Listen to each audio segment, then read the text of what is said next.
কিয়ামতের দিনের কথা আমার মনে পড়েছে।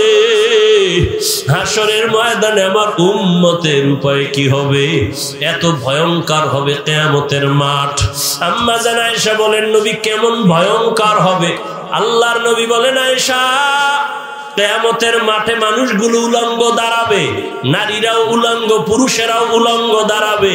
আম্মা জান আয়েশা বলেন, নবী লজ্জা কি কারো হবে না? লজ্জা করবে না?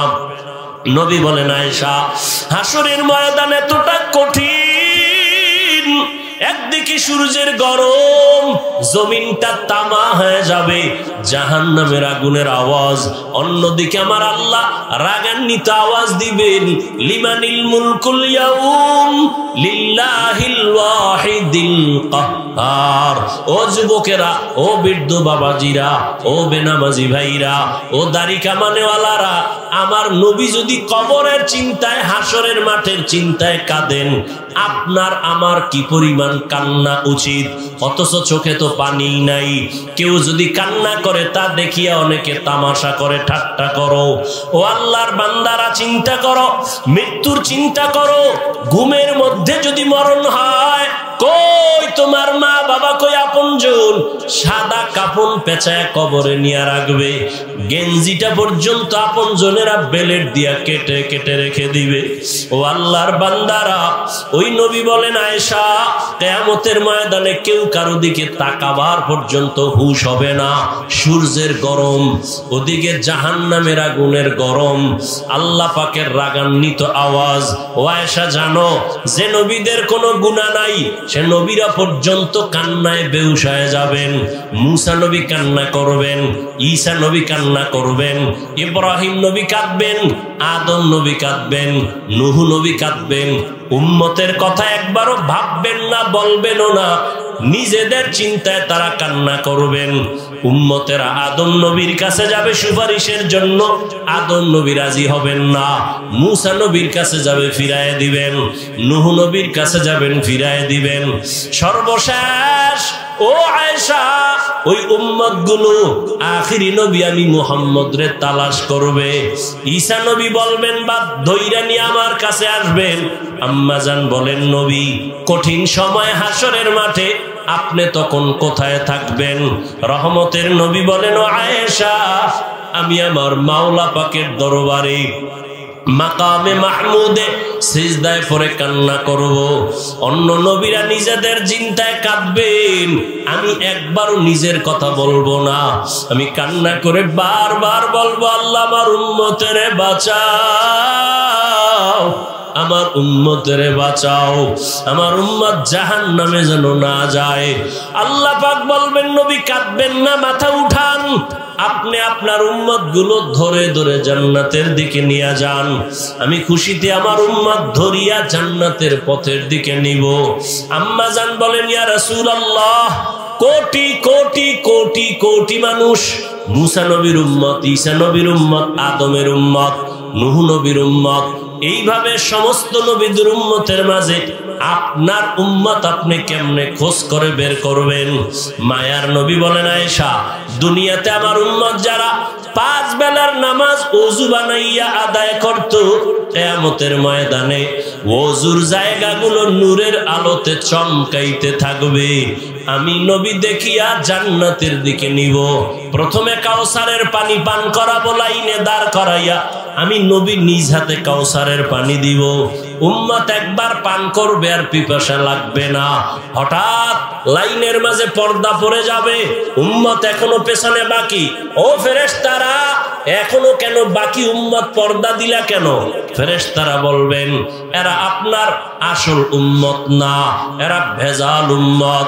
দুনিয়াতে আপনি চলে যাওয়ার পরে আপনার আদর্শকে জবাই করেছে, নিজেও নামাজ পড়ে নাই, অন্য নামাজ পড়তো তাও পছন্দ করে নাই, নিজেও দাড়ি রাখে নাই, অন্য দাড়ি রাখবে তাও পছন্দ করে নাই, নিজেও হালাল খায় নাই, যারা হালাল খাইতো তাদের পছন্দ করে নাই। এমন নিমক হারাম উম্মত আছে না নাই?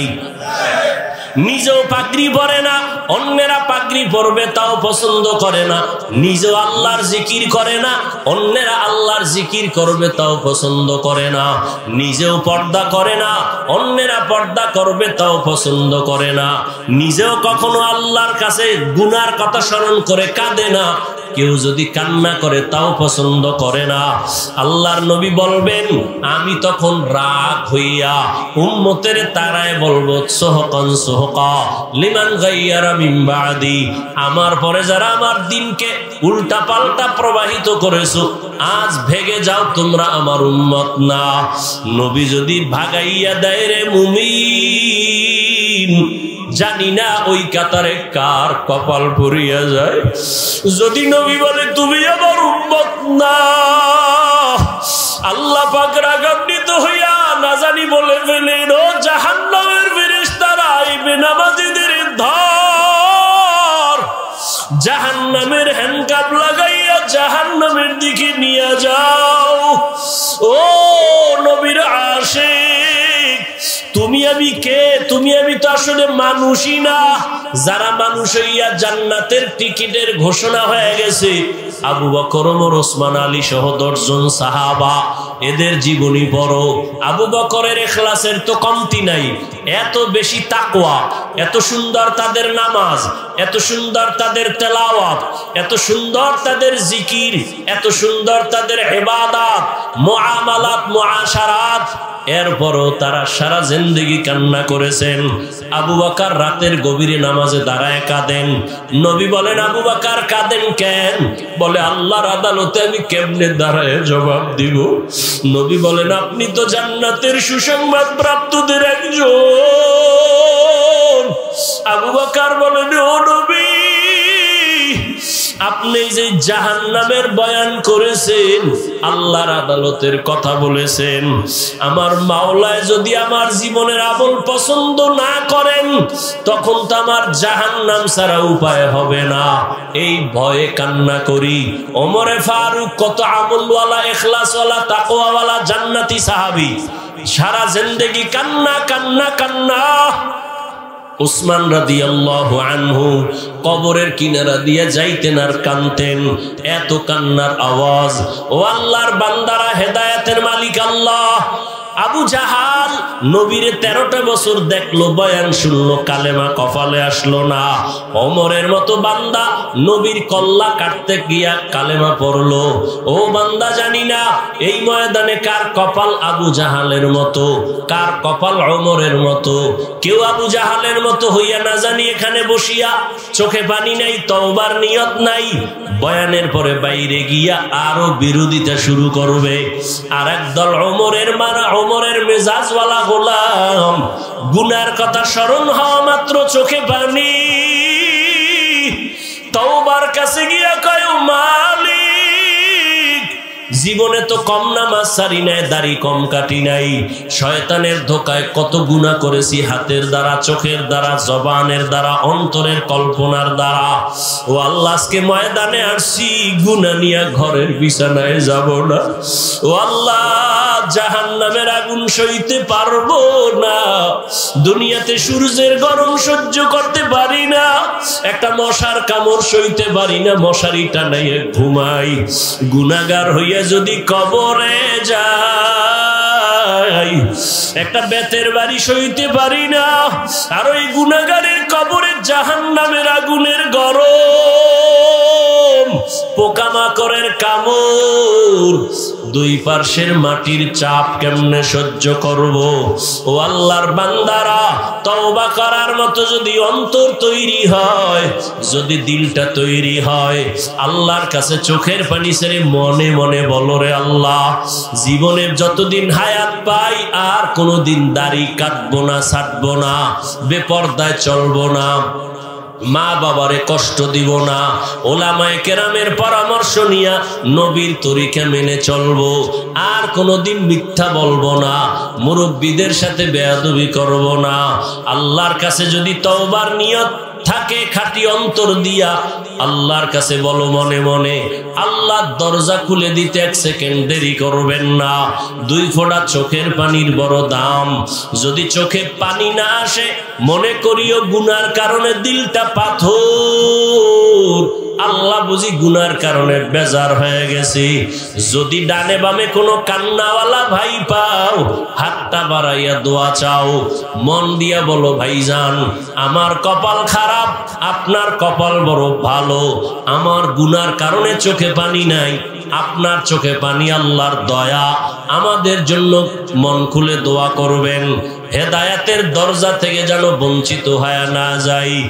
মক্কা নগরীতে আল্লাহর ঘর,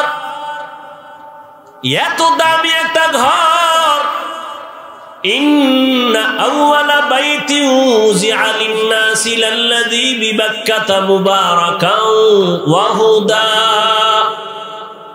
মুবারাকান ওয়া হুদাল লিল আলামিন।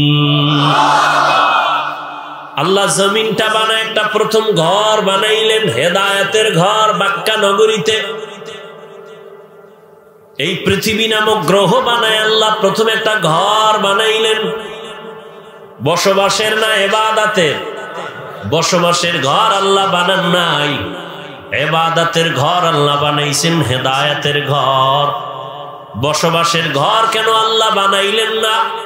কারণ এই জমিনের চিফ গেস্ট, এই জমিনের শ্রেষ্ঠ মেহমান হবে আদম সন্তান।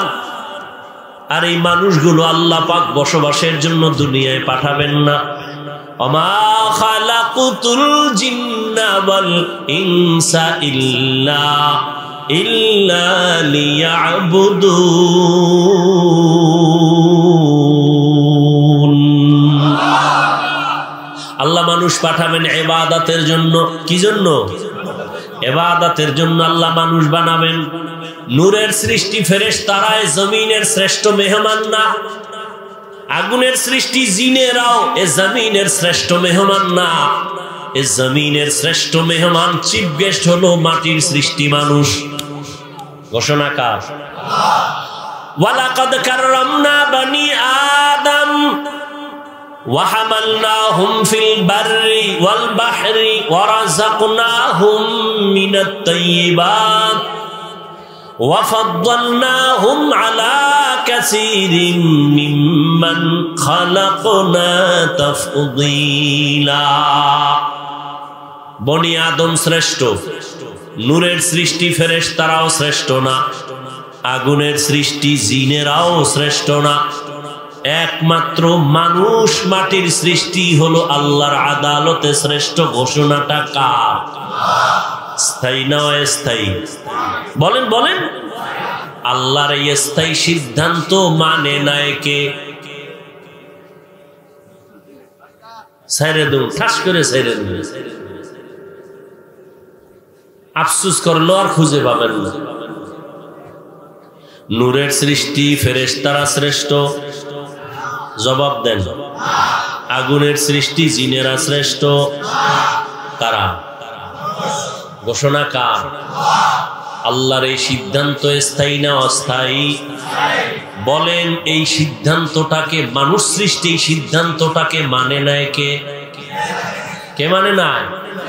ইবলিস মানে নাই। অতএব বর্তমান দুনিয়াতে যারা মাটির সৃষ্টি মানুষকে শ্রেষ্ঠ মানতে চায় না, নূরের সৃষ্টিকে শ্রেষ্ঠ বলতে চায়, তারাও ইবলিসের মহব্বতের অন্তর্ভুক্ত। ভাইরা আমার, ভালো করে বুঝেন, এ জমিনের মেহমান জিন না ফেরেশতা না, কারা? জোরে বলেন। বুঝেন, ভালো করে বুঝেন। প্রধান মেহমান যখন আসবেন, এই মেহমানের জন্য এই প্যান্ডেল, এই মাইক, ঠিক নেই ভাই? সত্য কথাটা মানেন আর না মানেন, স্বীকার করেন না, ঠিক নেই? আবার মাইকটা নাইছে না, মাইক আবার টেস্ট করার জন্য আরো কিছু লোক কথা বলছে না, বলে নাই? বলছে প্রধান মেহমান আসবেন, এই স্টেজটা কেমন, চেয়ারে বও, প্যান্ডেল তৈরি করো, বাতি লাগাও, মানুষ জমিনে আসবে শ্রেষ্ঠ মেহমান। জমিনটা বানাইলাম, ঘর বানাইলাম, এইবার জিনেরা যা একটু জমিনটারে টেস্ট কর, আমার প্রধান মেহমান যারা আসবেন তাদের জন্য আগাম কিছু একটু টেস্ট করে দেখো জমিনটা কেমন। এরপরে ফেরেশতারা, এরপরে আল্লাহ পাক ফেরেশতাদের পাঠাইলেন, তাদেরকেও সরাইয়া জমিনটারে মোটামুটি লাইনে আনার পর আল্লাহ পাক সেটিং দিয়া এরপরে মানুষ আল্লাহ জমিনের মধ্যে পাঠাইছেন। কিন্তু মানুষ যে ইবাদতের জন্য আসবে, বসবাসের জন্য আসবে না, ঘুমানোর জন্য না, আল্লাহ ইশারা দিয়া ইবাদতের ঘরটা জমিন শুরু করে আগে ঘরটা বানাইছেন বাইতুল্লাহ। ওই ঘর বানায় বলে দিলেন দুনিয়াতে মানুষ আসবে ইবাদতের জন্য, বসবাসের জন্য না। তাহলে মানুষ বসবাস করবে কই? আল্লাহ কয় হাবিব উম্মতের জানায় দেন দুনিয়াতে মানুষ করবে ইবাদত, আর বসবাসের জন্য আমি আল্লাহ বানায় রাখছি শান্তির ঠিকানা জান্নাত। আতিনা ফি দারে দুনিয়া না হাসান, আতিনা ফি দারে উকবা না হাসান, ইয়া গিয়াসাল মুস্তাগীসিন দিনা লফতিখারা বিল উলুমে ওয়াল গিনা। হর গোড়ি দে নেকো তু তৈয়ার হ্যায়, जो न मांगे उससे तू बेजार है। বাদশাহ হারুন রশিদের নাম শুনছেন নি? বাদশাহ হারুন রশিদ উজিরে আজমরে নিয়ে কোথাও যাইতেছে, হঠাৎ রাস্তার পাশে দেখে এক বুড়া মানুষ গাছ লাগায়, ফলের গাছ। কি গাছ? ফলের গাছের চারা লাগায়। বাদশাহ হারুন রশিদ দাঁড়াইছে, দাঁড়ায় কই বুড়া তুমি কি করো? আমি গাছ লাগাই। কি হবে? ফল হবে। তুমি খাইতে পারবা? কেনা কেমনে? আমার বয়স তো শেষ। তো তুমি রোদ্রে পড়ে কষ্ট করে গাছ লাগাও কেন? এটাই তো নিয়ম। আমার দাদায় লাগাইছে, আমি খাইছি, আমি আবার গাছ লাগায় যাব, আমার পরবর্তী প্রজন্ম যারা আসবে আমার সন্তান নাতিরা খাবে। উত্তর সঠিক নেবে ঠিক? খুশি হইয়া বাদশাহ হারুন রশিদ 1000 টাকা কয়ে পুরস্কার দিলাম রে বুড়া। বুড়ায় ডাক দিয়ে কয় দুনিয়ার মানুষ গাছ লাগায়, লাগানোর 1 বছর পরে ফল পায়, আর আমি লাগানো মাত্রই ফল হাতে পাইলাম। কয় হাজার? বুড়ার কথাটায় খুশি না বেজার? বাদশাহ হারুন রশিদ আরো 1000 টাকা দিছে। কয় হাজার হইল? বুড়া আর একটা চিৎকার দিয়া কয় দুনিয়ার মানুষ গাছ লাগায় ফল পায় বছরে 1 বার, আমি নগদ পাইলাম 2 বার। বুড়ায় যেই তাল শুরু করছে, উজিরে কয় বাদশাহ তোমারে ফকির বানাইব, বাগো এখান থেকে তাড়াতাড়ি চলো। এরে নবীর আশেক, আজকে কথা বলতেছি চিল্লাইয়া, এই পরিবেশটা তৈরির পেছনে তুমি যতই চালাকি করো না কেন, এর পেছনে একমাত্র অবদান উলামায়ে কেরামের। এই ময়দানে বয়ান করার পেছনে ইতিহাস, কত ঝড়, কত তুফান, কত সিডর, কত আঘাত, কত প্রতিঘাত, কত গালি, কত কষ্ট পোহাইছেন পীরজি হুজুর রহমাতুল্লাহ আলাইহি। এরপরে এই ফল আমরা পাইলাম, ঠিক নি? ইতিহাস পড়েন, কত কষ্ট। এই জমিনের মধ্যে আল্লাহর নাম নিবেন, কোরআনের তেলাওয়াত করবেন, কত বাজে কথা, কত আওয়াজ, মাদ্রাসা হতে দিবে না, মসজিদ হতে দিবে না, কত বাধার উপরে এত পেরেশানি, এত কষ্ট করে জীবনটা দিয়ে গেছেন, কষ্টের পরেই মিষ্টি। আমরা তার মোহাব্বতের এই ফল আমরা ভক্ষণ করতেছি। ও দয়ার মালিক, এই দ্বীনের পরিবেশ যে পাইলাম, এর সব সওয়াব নবীজির মোহাব্বতে পীরজি হুজুর রাহমাতুল্লাহ আলাইহি সহ সমস্ত আকাবিরিনদের কবরে পৌঁছাইয়া জান্নাতে মাকাম উঁচু বানায়া দেয়। ভাইরা আমার, আরে ভাই একজনেরটা খাইতেছি, দোয়া করতে সমস্যা? ওলামায়ে কেরামের অবদান ভুলে যদি কেউ যায় সে গাদ্দার। এর যুবক, মহামারী করোনায় দেখো নাই, স্কুল বন্ধ, কলেজ বন্ধ, চাকরি বন্ধ, ব্যবসা বন্ধ, ফ্যাক্টরি বন্ধ, ট্রেন বন্ধ, গাড়ি বন্ধ, দোকান বন্ধ, সব বন্ধ। আল্লাহর শুকর আদায় করিস রে যুবক। এই জমিনে তাকায় দেখছনি, করোনায় একটা কোরআনের মাদ্রাসাও বন্ধ হয় নাই। দুইটা শিক্ষিত কুলাঙ্গার সন্তান বাবায় করোনায় মারা গেছে। এলাকার গরিবের দইরা কয় টাকা দিলাম, লাশটা রাস্তায় ফেলে দে। লাশটা টাইনা রাস্তায় ফেলে দিছে। কুলাঙ্গারেরা দরজা লাগায় ঘুমাইছে, জানালা দিয়া দেখলো না বাবার লাশটা কুত্তায় খাইলো না জানাজা হলো। এই ইতিহাস ভুলে যায় না রে যুবক বাবারা, ভালো করে মনে রাখবা। এই করোনায় শত শত শত করোনার লাশ আমার দেশের টুপিওয়ালারা আলেমরা কাঁধের মধ্যে নিলেন, জানাজা পড়ালেন, গোসল করাইলেন, কাফন পরাইলেন, দাফন করাইছেন। শত শত লাশ, একজন হুজুরেও করোনায় মরে না। ওলামায়ে কেরামের অবদান। দুর্নীতি আর দুর্নীতি আর দুর্নীতিতে ভরা দেশ, গোটা দুনিয়া। একবার আর দুইবার না, কতবার চ্যাম্পিয়ন হয়েছে দুর্নীতিতে। আবার জিনার লাইনে গিয়া সেঞ্চুরি করেছে। বাবা তার আপন মাইয়াটাকে হোটেলে ঢুকায় কয়, আজকের রাতের জন্য তুই আমার স্ত্রীর সমান। জোরে কথা নাউজুবিল্লাহ আসবে কি করে? ঘরে ঘরে গুনাহ, লজ্জা শরম শেষ হয়ে গেছে। মোবাইলের মাধ্যমে এই পরিমাণ গুনাহ হচ্ছে, গুনার প্র্যাকটিস হচ্ছে। বাবা দেখে সন্তান গুনাহ করে, দেখেও কিছু বলে না। এ বাংলাদেশের ইতিহাস। ওলামায়ে কেরামরে কি পরিমাণ তোমরা গালি দাও সব আমরা জানি। কি পরিমাণ আমাদের বিরুদ্ধে লেখালেখি করো তাও জানি। এরপরও কোনো আলেম একটা গালি দেয় না। তুমি আমাকে সালাম দেওয়ার কথা, কিন্তু না, আমরা মদিনার আদর্শ নিয়ে তোমাকে আগে সালাম দেই। তোমার মনটা বড় বেজার, আমরা ওদিকে না তাকাইয়া হাসি মুখে সালাম দেই। জিজ্ঞাসা করি কেমন আছো রে বাবা। যেইরা আবার পুলিশ বিডিআর মাদকের না বলুন, এইভাবে কত কিছুই স্লোগান। কিন্তু ওলামায়ে কেরাম বেতের বাড়ি নাই, গালি নাই, দিন নাই রাত নাই, কষ্ট করে খানা নাই, তারপরও পায় দৌড়া দৌড়া দৌড়া দৌড়া বিনয়ের সাথে বয়ান করে।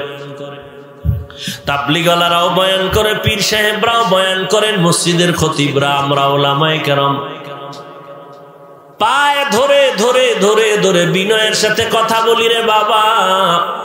কি বলি বয়ান করিয়া? সবাই হুজুর হও, টুপি লাগাও, দাড়ি লাগাও, তসবিহ হাতে নাও, এটা বলি। হ্যাঁ, বারবার সবাই একটাই বলি, বাবা তুমি কওমিতে পড়ো, আলিয়ায় পড়ো, স্কুলে পড়ো, কলেজে পড়ো, চাকরি করো, ব্যবসা করো, তুমি যাই করো বাধা নাই। তোমার কাছে আমাদের দাবি, তুমি ডাক্তার হও, ইঞ্জিনিয়ার হও, প্রফেসর হও, তুমি একজন সাংবাদিক হও, তবে দাবি আমার বেয়াদব হইও না। তোমার ব্যবহারে যেন আলেম কখনো কষ্ট না পায়, তোমার ব্যবহারে যেন মা বাবা কষ্ট না পায়, তোমার ব্যবহারে মুরব্বীরা যেন কষ্ট না পায়। তুমি ডাক্তার হইয়া চলো, জীবন সফল হবে। যদি আদব নিয়ে চলতে পারো, রহমতের নবীর আদর্শ নিয়া 5 বেলার নামাজ পড়ো, মা বাবার দোয়া নিয়ে চলো, ওলামায়ে কেরামের পরামর্শ নিয়ে চলো, কোনো বাধা নাই। আমার দেশে ডাক্তারও দরকার, ইঞ্জিনিয়ারেরও প্রয়োজন, একজন সাংবাদিকেরও প্রয়োজন। আমাদের দেশে এখন হলো সাহাবী, কিছুদিন পরে হবেন জামাতা।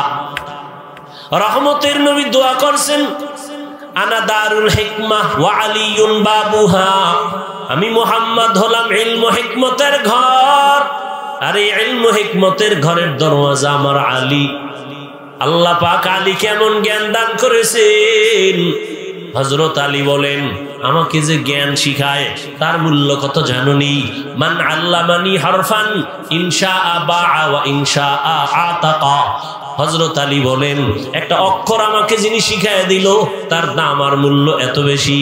চাইলে আমাকে গোলাম বানায় রাখতে পারে, চাইলে আমাকে বিক্রিও করে দিতে পারে। এই যুবক, মাদ্রাসায় পড়ো, স্কুলে পড়ো, ভালো করে শুনে নাও, একটা অক্ষর যিনি শিখান তার এত মূল্য। ও আল্লাহর বান্দারা, মা বাবায় আমি হাফিজুর রহমানকে দোয়া দিছে, কিন্তু হাতে কলমে আমাকে লেখাপড়া শিখাইতে পারেন নাই, এই চেয়ারে বসাইতে পারেন নাই, কথা বলা শিখান নাই। আমার ওস্তাদ, আমার শিক্ষক আমার পেছনে রাত দিন কষ্ট করে আমাকে লেখাপড়া শিখাইছেন, কথা বলা শিখাইছেন, দস্তখত শিখাইছেন। ওই শিক্ষকের মূল্য এত বেশি। যারা বেয়াদবি করছো, যারা করবি, লিখে রাখ, মরার আগে তোর বিছানায় পতন শুরু হয়ে যাবে। এখন তো বেয়াদবির খেলা চলতেছে। হ্যাঁ, ক্লাস 5-এ পড়ে, 6-এ পড়ে, বড় বড় আলেমদের বিরুদ্ধে লেখালেখি করে ফেসবুকে, ঠিক নেই? আমি বলি এরা বেয়াদব। বলো এরা কি? এরা বেয়াদব। লিকুল্লি শাইইন যিনাতুন ফিল ওয়ারা ওয়া যিনাতুল মারই তামামিল আদাবি। আজ খোদা খা হিমে তৌফিকে আদব, বেআদব মাহরুমে গাশ আজ ফজলে রব। ইমাম সাহেব নামাজ পড়ায়, ভুল হইতে পারে না? পারে না? লোকমা দিবে, হেনের বন্যা দোকানে চা খায়, পাশের দোকানে, হে লোকমা দিবে যে হুজুর আমনে কই আমি চায়ের দোকানে, ঠিক আছে নি ভরা, ঠিক করে পড়েন, জায়েজ আছে? নামাজের ভেতরের লোক লোকমা দিবে, কথা ঠিক। বাইরের লোক লোকমা দেওয়া জায়েজ নাই, দিলেও ইমাম সাহেবের নেওয়া জায়েজ নাই, কথা ঠিক। তাহলে লোকমা দিবে কে? নামাজের মধ্যে যারা, তারা, তাই তো। নামাজের মধ্যে কি সবাই দিবে? না, ইমামের পেছনে যদি আলেম থাকেন তার অধিকার, তিনি দিবেন, কথা ঠিক না? এই জন্য ইমামের পেছনে শিক্ষিত আলেম যে দাঁড়ানো উচিত, এটাই নিয়ম। সে লোকমা দিবেন, কথা ঠিক না? ইমামের লোকমা যে কেউ দিলে হবে? হবে না। ঠিক এখানেও ওলামায়ে কেরামের ভুলের ঊর্ধ্বে কেউ না।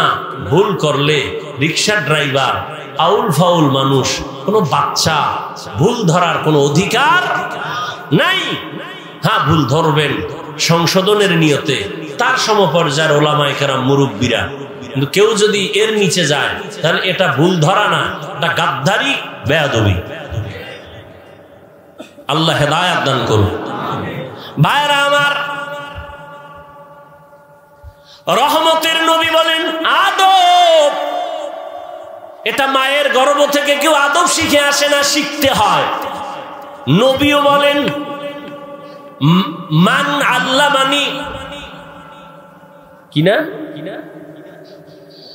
মান আদাবানি রব্বি ফাআহসানা তাদিবি, রব আমাকে আদব শিক্ষা দিবেন।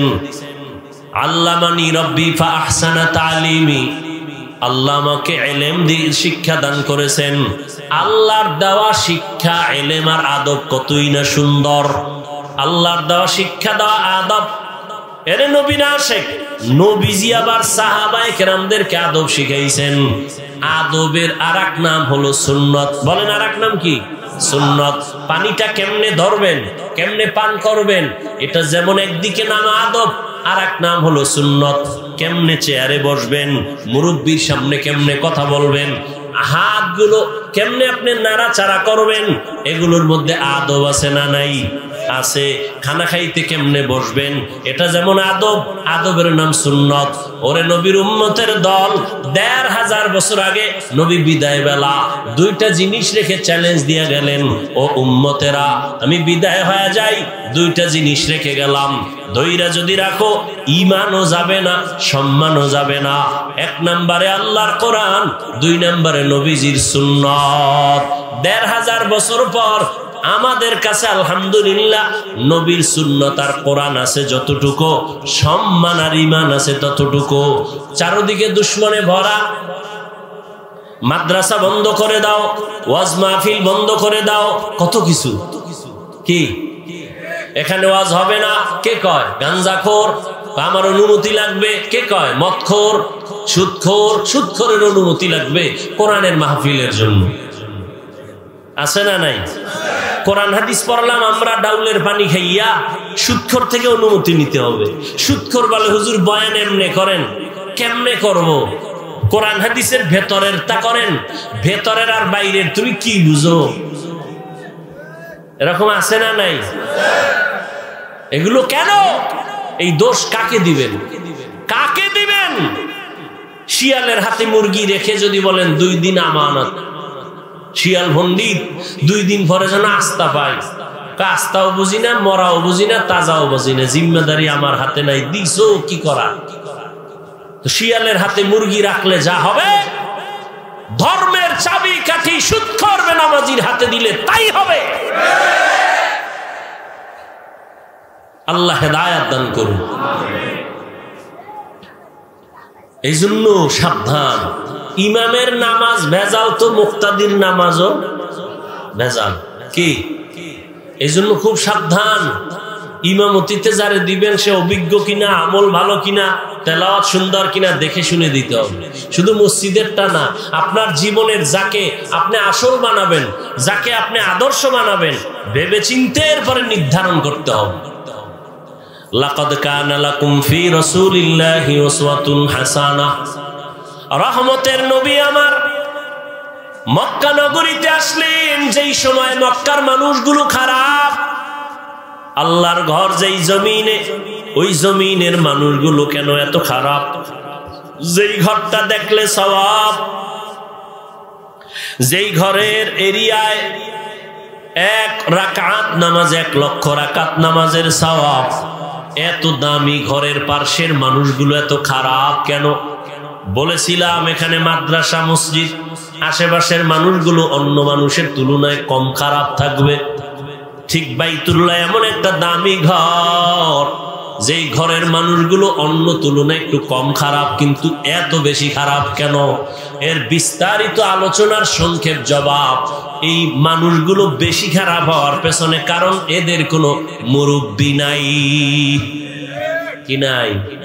ঈসা নবী চলে গেলেন, আমার নবী আসবেন, মাঝখানে কোনো নবী নাই, কোনো রসুল নাই, কোনো মুরব্বি নাই। মানুষের মধ্যে 2-1 জন যারা আছে স্বার্থের লোভে পড়ে হালালটাকে হারাম, হারামটাকে হারাম বানায় চলে। মানুষগুলো একেবারে বেপরোয়া হয়ে গেল, স্বাধীন হয়ে গেল। এখন আর আল্লাহর ভয় অন্তরে নাই। যখন রহমতের নবী আদর্শ নিয়ে মক্কার জমিনে আবির্ভূত হয়েছেন, মুরব্বি চলে আসছেন, আসা মাত্রই জমিনের মধ্যে পরিবর্তন শুরু হয়ে গেল। মায়ার নবী সুন্দর উপহার দিলেন আদর্শ, গ্রহণ যারা করেছে এরা মক্কার খারাপ থেকে আলাদা ভালো হয়ে গেল। এত ভালো আল্লাহ পাক জিবরাইল আমিনকে বলেন, যাও একটা লিস্টি দিয়া দিলাম, লিস্টির মধ্যে যাদের নাম আছে নবী ঘোষণা দিয়া দিতে বলো। নবী ঘোষণা দিবে, এরা বিনা হিসাবে জান্নাতি। নবী একটা মিথ্যা কথা বলেন নাই, এই মানুষগুলো খারাপ। নবী এত আদর্শ দিছেন, মানুষগুলো নবীরে গালি দেয়, নবী জবাব দেন না। মানুষগুলো মিথ্যা অপবাদ দেয়, নবী মিথ্যা কথা বলেন না, মিথ্যার সারও দেন না। রহমতের নবী মানুষ যত ঠেলে ধাক্কায় সরায় দেয়, নবী তার কাছে ততবার যায়। মানুষ মন বেজার করে নবীর সাথে কথা বলে, নবী হাসি মুখে কথা বলেন। নবীর আদর্শ দিয়া মক্কার মানুষগুলো এত খারাপ ছিল, এখন এত দামি হয়ে গেল। আল্লাহ ঘোষণা দিলেন এরা বিনা হিসাবে জান্নাতি। ইমামুল আউয়ালিনাল আখিরিন বাহরে সাদকা রাহমাতাল লিল আলামিন। খারাপ লাগে আপনাদের? আর 2-4 মিনিট আমি শেষ করে দিচ্ছি। ভাইরা আমার, রহমতের নবীর আদর্শ আজ আমরা লালন করার কারণে এই ময়দান আজ ফুটন্ত গোলাপ। এরে আল্লাহর বান্দা, নবীর আদর্শ মানার কারণে আজ আমাদের সম্মান ইজ্জত, নবীর আদর্শের কারণে দুনিয়াতেও সম্মান, পরকালেও সম্মান। ও যুবক বাবারা, এই দুনিয়াতে কত আদর্শ দেখলাম। আব্রাহাম লিঙ্কনের আদর্শ ব্যর্থ হয়ে গেল, মাও সেতুনের আদর্শ ব্যর্থ হয়ে গেল, লেনিনের আদর্শ ব্যর্থ, কার্ল মার্ক্সের আদর্শ ব্যর্থ।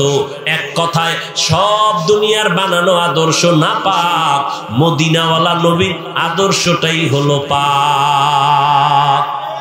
ও যুবক বাবারা, বলো তো, নবীজির আদর্শ দুনিয়ায় যে রেখে গেলেন, এগুলো কি হিন্দুরা মানবে?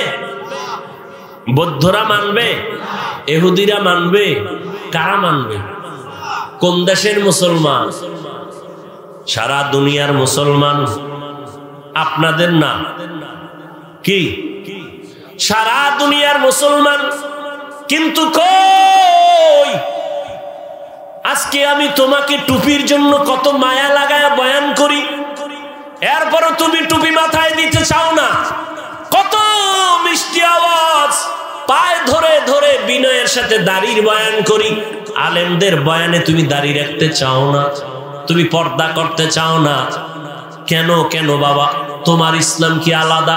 তোমার আল্লাহ কি আলাদা? নাকি আল্লাহ এক? এই জামাই সবাই বলো, তোমার আমার আল্লাহ, তোমার আমার নবী, তোমার আমার কোরআন, তোমার আমার ধর্ম, তোমার আমার কালেমা, তোমার আমার কাবা, সব এক। দুনিয়াতে আসছি তাও এক। বিদায় বেলা কাফন হবে 3টা, কালার হবে আলাদা। আমাদের হুজুরদের কালার এক রকম, তোমাদের কাফনের কালার আর এক রকম, সবার কালার এক। আজকে আমি বক্তা, তুমি শ্রোতা, তুমি ডাক্তার, আমি রোগী, আমি ইমাম, তুমি মুক্তাদি। আজকে আমার চেয়ার আলাদা, তোমার বসার চেয়ার আলাদা, কিন্তু কাফনের ভিতরে যেদিন ঢুকবো ওই দিন টের পাবে কে আলাদা, কে উপরে কে নিচে, কোনো কিছুই নাই। গোলামের লাশটা যেভাবে আছে, মালিকের লাশটাও সেভাবে পড়ে থাকবে। ইমামের লাশটা যেমন আছে, মুক্তাদির লাশটাও তেমন পড়ে থাকবে। কাফনে লেখা থাকবে বড় হুজুরের লাশ। হ্যাঁ, কবরের সাইজও হবে এক নাকি আলাদা? কবরে রাখিয়া বিদায়ের পর প্রশ্ন হবে 3টা, তাও হবে এক। আমার যেই প্রশ্ন, তোমার সেই প্রশ্ন। রবের পরিচয় দাও, ধর্মের পরিচয় দাও, রাহমাতুল লিল আলামিনের পরিচয় দাও। ও বাবা, আজকে আমি টুপি মাথায় না দিলে লজ্জা লাগে। তুমি কেমন মুসলমান যে তোমার টুপি দিতে লজ্জা লাগে? আমি দাড়ি কাটতে লজ্জা পাই, তুমি দাড়ি রাখতে লজ্জা পাও। তুমি কেমন মুসলমান হইলা বলো? আমি মসজিদে না ঢুকলে লজ্জা লাগে, তোমার মসজিদে ঢুকতে বড় লজ্জা লাগে। আমি পর্দা না করলে লজ্জা পাই, তুমি পর্দা করতে লজ্জা পাও। বলো বাবা, তোমরা কি সঠিক, আমরা ব্যাঠিক, নাকি আমরা সঠিক তোমরা ব্যাঠিক, না কোরআন মিথ্যা? কি ভাইবা আমাদের কথাগুলো ফালায় দিতেছো? ভাবতেছো কি বাবা এখনো কি মরবা না? তোমার চোখের সামনে ছাত্র জনতার আন্দোলনে কত তাজা তাজা প্রাণ চলে গেল যুবক যুবতীর। ও আল্লাহর বান্দা, তুমি যে বাঁচবা কোনো গ্যারান্টি আসেনি। এমন একটা দিন নাই হুন্ডায় অ্যাক্সিডেন্ট হয় যুবক মরে না। পানির ভিতরে তাকাও, যুবকের লাশ। ঘুমের বিছানায় কত যুবক মরেনি? তুমি যে ঘুমাও, তুমি যদি ঘুমের মধ্যে মরিয়া যাও, আল্লাহর আদালতে কি জবাব দিবা? মনটাকে জিজ্ঞাসা করো, আল্লাহর কোরআন সত্য নেই? এই যুবকরা ঘুমাও, বল আল্লাহর কোরআন সত্য নেই? এই যুবক, আমিও তো তোর মতো প্যান্ট শার্টটাই লাগায় দাড়ি কাইটা যদি চলতাম, কেউ আমারে বাধা দিত না। টুপি মাথায় দিলে মাথা গরম, দাড়ি রাখলে যৌবনের ভাব চলে যায়, লম্বা জামাটার কারণে গরম লাগে, কম বুঝি না। এরপরও কেন টুপি ফালাই না, দাড়ি ফালাই না, লম্বা জামা ফালাই না? সরকার আমগো ভাতা দেয় আলাদা। না, বরং সরকারও চায় টুপিওয়ালাদের মুখে তালা দাও, টুপি ফালায় দাও, সব ল্যাংটা বানায় দাও, হুজুর টুজুরের দরকার নাই। বিভিন্ন চক্রান্ত, এত কিছুর পর কেন টুপি ফালাই না, দাড়ি ফালাই না, বরং পাও দৌড়ে দৌড়ে তোমাদেরও বুঝাই, অথচ তুমি আমার 1 টাকার বেতনও দাও না, বরং তুমি দাও গালি, দাও তুমি বকা, বিরোধিতা করতে থাকো। এরপরও কেন মাথা নত করিয়া তোমার কাছে বিনয়ের সাথে পাও দৌড়ে বুঝাই, নামাজটা পড়ো বাবা, দাড়িটা লম্বা করো, মা বাবার দোয়া নিয়ে চলো। এর একমাত্র কারণ আল্লাহর কোরআন পড়িয়া দেখলাম নবীর কথায় কোনো মিথ্যা নাই। আমার নবী 63 বছর হায়াতে কোনো মিথ্যা বলেন নাই। ও আল্লাহর বান্দারা, আমার আল্লাহর কোরআন সত্য, ওই কোরআনে জান্নাতের বয়ান আছে, তাও সত্য। আল্লাহর কোরআনে জাহান্নামের বয়ান আসেনি? স্বীকার কর, আছে। জাহান্নামের বয়ানও সত্য। কে জান্নাতে যাবে, কে জাহান্নামে যাবে, আল্লাহ তাও বয়ান করেছেন। ইন্নাল আবরারা লাফি নাঈম ওয়া ইন্নাল ফুজ্জারা লাফি জাহিম। নেক আমলওয়ালারা জান্নাতের পথিক, গুনাহ যারা করবে তারা জাহান্নামের পথিক। এবার নেক আর গুনাহ তো তুমি নিজেই বুঝো, মিথ্যা বলা নেক না গুনাহ? চুরি করা গুনাহ, ডাকাতি করা গুনাহ, মায়ের সাথে ব্যবহার খারাপ করবা গুনাহ, মুরব্বীর সাথে খারাপ ব্যবহার গুনাহ, অন্যের হক নষ্ট করা গুনাহ, নামাজ না পড়া গুনাহ, পর্দা না করা গুনাহ, দাড়ি কাটা গুনাহ, ছাটা গুনাহ, নাচ গান দেখা গুনাহ, চোখের গুনাহ, হাতের গুনাহ। ও আল্লাহর বান্দারা, জান্নাত পাবে কারা? যারা নেক আমল করবে। গুনাহগারদের জন্য জাহান্নাম। জান্নাতটা নেক আমলওয়ালারা যেই জান্নাত পাবে, ওই জান্নাতটা কেমন সুন্দর জাননি, আল্লাহ তাও বয়ান করেছেন। জান্নাতিন তাজরি মিন তাহতিহাল আনহার, এমন জান্নাত আল্লাহ দিবেন যেই জান্নাতের নিচে মধুর নহর, দুধের নহর। এত সুন্দর জান্নাত, যেখানে কোনো বুড়া বুড়ি নাই, সব যুবক আর যুবতী, কোনো কালো মানুষ থাকবে না, মন ভরে খাবে, কোনো বাথরুম নাই, কোনো দুর্গন্ধ নাই। এমন শান্তির জান্নাত নেক আমল নিয়ে যারা আল্লাহর আদালতে দাঁড়াবে তারা পাবে। আর যারা গুনাহগার, এদের জন্য জাহান্নাম।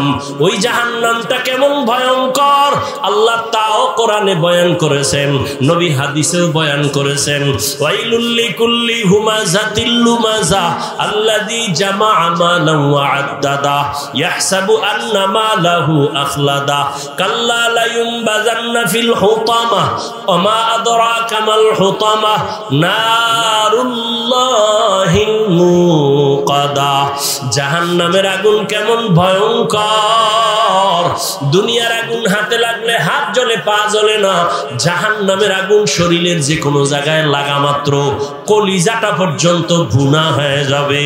এরে নবীর আশিক উম্মতেরা, মায়ার নবী যার কোনো গুনাহ নাই রে যুবক, নবীজির কোনো গুনাহ নাই, সেই নবীও আম্মা জান আয়েশা রাদিয়াল্লাহু আনহা বলেন, দেখি নবী আমার হুজরায় বসে কান্না করেন।